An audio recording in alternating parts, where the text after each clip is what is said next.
ఇక విశాఖలో యోగాంధ్ర దినోత్సవం సందర్భంగా మంత్రి లోకేష్ మాట్లాడుతున్నారు. ఇప్పుడు లైవ్ చూద్దాం. నిర్వహిస్తారు. ఈసారి మాకు విశాఖపట్నంలో అవకాశం ఇవ్వండి, ఎప్పుడు లేని విధంగా యోగాంధ్రలో మేము చేసి చూపిస్తామని కోరటం జరిగింది. దాంట్లో భాగంగా ఎప్పుడు లేని విధంగా 5 లక్షల మంది రేపు యోగాంధ్రలో పాల్గొని ఒక Guinness books of world record కూడా సృష్టించబోతున్నారని ఈ సభాముఖంగా మీ అందరికీ నేను తెలియజేస్తున్నా. యోగా అనేది కేవలం ఆసనాలు కాదు, ఒక వే ఆఫ్ లైఫ్. మనందరికీ క్రమశిక్షణ నేర్పేది. నేను కూడా మీ వయసులో ఉన్నప్పుడు గౌరవ ముఖ్యమంత్రి గారు నా చేత యోగా చేయించేవారు. పొద్దున్న లేయాలంటే ఆయన తిట్టుకునేవారిని, పొద్దున్న లేపుతున్నాను ఒక్క గంట ఎక్కువ పడుకోవచ్చు కదా అని. కానీ ఆనాడు ఆయన నాకు నేర్పించిన క్రమశిక్షణ పట్టుదలతోనే ఈరోజు నేను ఈ స్థాయికి వచ్చా. అదే క్రమశిక్షణ పట్టుదల మీ అందరిలో ఉంది. ఇది మీరు మరవదు. ఏ ఆశయాలతో అయితే మీరు ముందరికి వెళ్ళాలనుకుంటున్నారో ఆ ఆశయాలతో మీరు నడవండి. ఒక విజన్తో పనిచేయండి. మీరు ఏదైతే సాధించాలనుకున్నారో ఆ శక్తి మనలో ఉంది. ఇక్కడున్న పిల్లలందరూ కోరుతున్నా, మనందరం కలలు కనాలి. మన కుటుంబం కానీ, మన గ్రామం కానీ, మన మండలం కానీ, నియోజకవర్గం కానీ, రాష్ట్రం కానీ, దేశాన్ని మార్చాలనే కళలు మనం అందరం కనాలి. కానీ కళ్ళ గంటమే కాదు, కష్టపడాలి, పట్టుదలతో పనిచేయాలి. ఏ ఆశయాలైతే మనం పెట్టుకున్నామో అది సాధించాలని ఇక్కడున్న మిమ్మల్ని అందరినీ కోరుతున్నా. గౌరవ మంత్రి గారు సంధ్యారాణి గారిని ఈ సభాముఖంగా నేను అభినందిస్తున్నా. ఇది ప్రారంభం మాత్రమే. మీరే పట్టుదలతో అయితే పిల్లలు మీరు ఇక్కడ ఈ సూర్య నమస్కారం చేశారో మా అందరి పైన బాధ్యత పెరిగింది.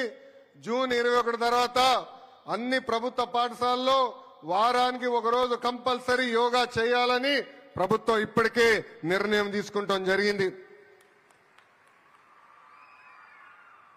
గౌరవ కలెక్టర్ దినేష్ కుమార్ గారు కూడా అభినందిస్తున్నా. గడిచిన సంవత్సరం నుంచి ఒక అద్భుతంగా ప్రాక్టీస్ మీ అందరి చేపించారు. మాస్టర్ గారు కూడా ఒక పట్టుదలతో మీ అందరికీ ట్రైనింగ్ ఇప్పించారు. ఒక చరిత్ర ఈరోజు మీరందరూ సాధించారు. దానికి మీకు అందరికీ నా కృతజ్ఞతలు తెలుపుకుంటూ, నిజంగానే ఈరోజు మనందరం గర్వపడాల్సిన రోజు. ఈ మాట నేను ఎందుకు చెప్తున్నానంటే, ఆంధ్రులుగా మనం కోరిన అన్ని కోరికలు గౌరవ ప్రధానమంత్రి నరేంద్ర మోడీ గారు తీర్చుతున్నారు.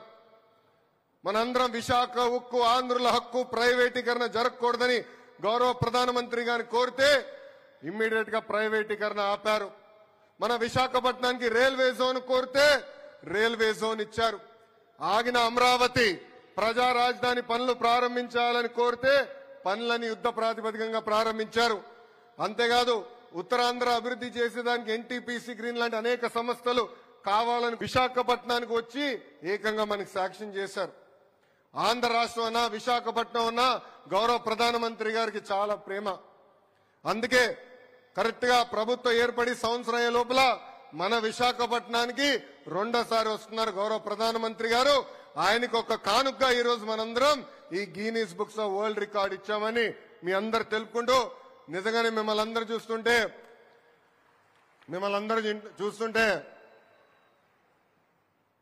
నా అబ్బాయి గుర్తొస్తున్నాడు, దేవాంశ్.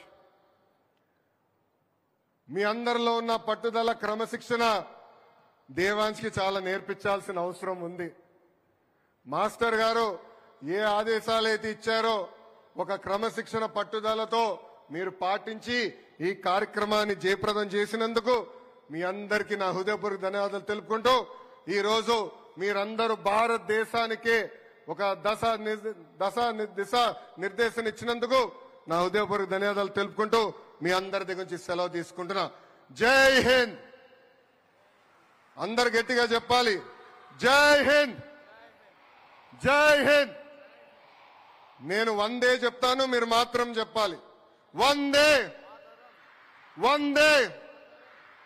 అందరికీ నమస్కారం. Thank you, sir. Thank you very much for your wonderful and inspiring message to all the students.